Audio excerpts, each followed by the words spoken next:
our theme as we sort of come to the second half of our evening, or final third of our evening.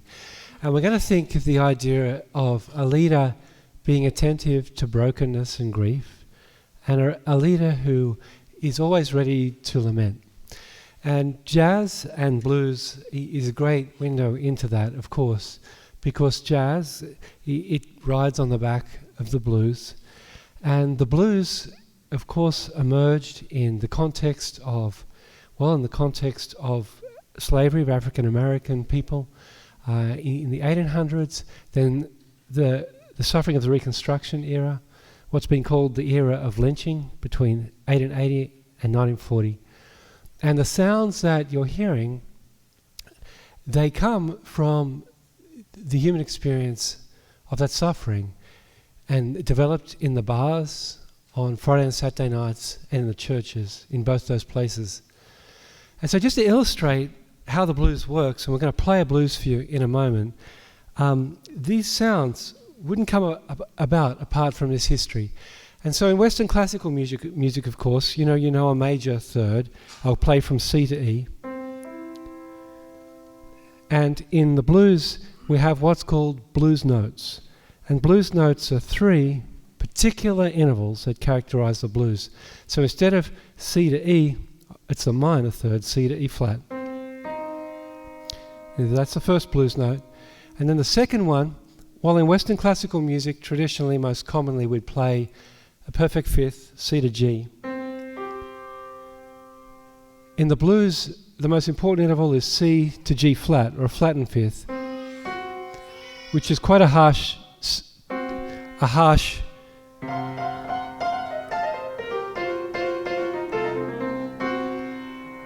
You can hear the pain, and you can hear the grief that interval expresses. And then finally, instead of a major seventh, we flatten that by a semitone to C to B flat. And there's a minor seventh, which is the third blues note. And it's these blues notes that gives the blues, and also jazz to some degree, its characteristic sound. And just to say, I think for Christian leaders that the sound of the blues and the grief in jazz and the anger in jazz, it resounds deeply with the biblical story. You think in the Old Testament that God's Old Testament people were birthed as an emancipated slave nation from Egypt. The birth of Israel and their coming to Sinai was as emancipated slaves.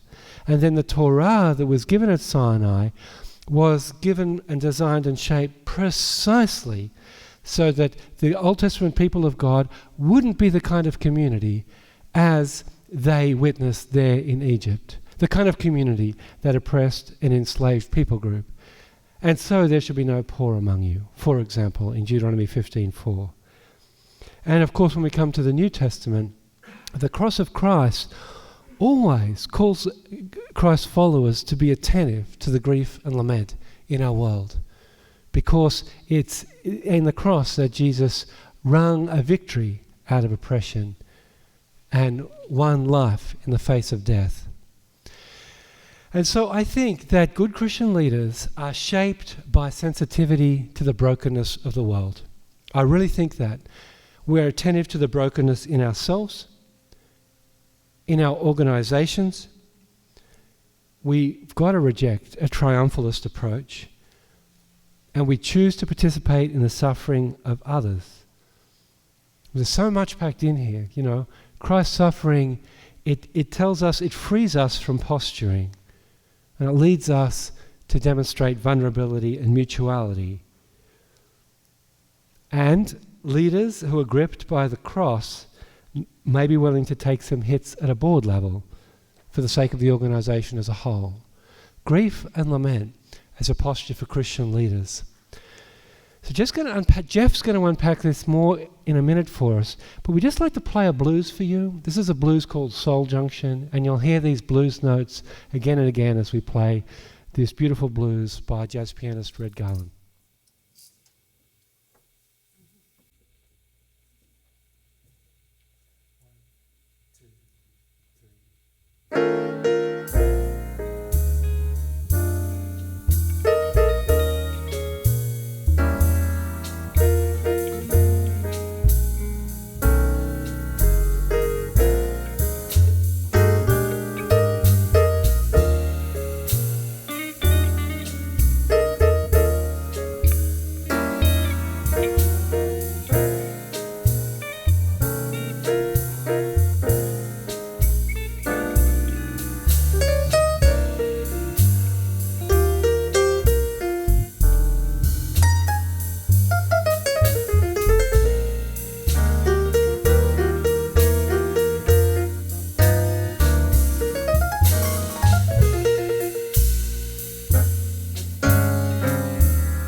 Isn't that beautiful? I want to pick up just for a minute on some things that Mark was saying. If you take seriously the example of Jesus as a leader, it takes you straight into the heart of suffering and the willingness to absorb pain rather than inflict pain. And one of the things I've been reflecting with our students about is I think that all of us in leading roles, leadership roles, endure pain, are invited into a world of suffering at some level, in some ways. And the choice for many of us is whether to simply turn around and inflict pain upon others or whether to absorb it in some way and to be willing to suffer. The standard operating assumption of our culture about leaders has got no room for suffering. The leader doesn't suffer. If anybody suffers, it's somebody else. The path of leadership is meant to be success and triumph, and we're very fond of heroic, charismatic leaders who have their act together and do everything well. And there's no room for suffering in that story. And there's no need really to be attentive to the suffering of others because they typically just get in your way. And part of what we've just heard invites us into a whole different way of being, a different vibe, a different feel, the soul. That was soul junction. It's very soulful what we just heard. So this calling to suffering is a calling that comes to all followers of Jesus, but it comes to followers of Jesus who are leading as well as following, because those two things are pretty interchangeable. So Mark and I were talking about this. One of the texts that came to mind is the story in the book of Acts about Saul, who would be Paul, and his calling. And if you remember how it goes, God says to Ananias, who's the one who's speaking into Saul's life there, this is my chosen instrument to proclaim my name to the Gentiles and their kings and to the people of Israel. That sounds really powerful and positive and successful. I will show him how much he has to suffer for my name. So the calling to the greatest of the apostles was a calling to a suffering witness, not to a triumphant, suffering-free life, but to a kind of leading and a kind of bearing witness by his life and words that embraces and absorbs pain and doesn't inflict it upon others. So I think that has a lot to say to us in our lives, and your life potentially, and also mine, and the way we go about doing what we're doing. So the invitation around this is, in what ways are you called to suffering in your own leading and exercising the practices of leadership? In what ways are you being invited to join into the sufferings of the world?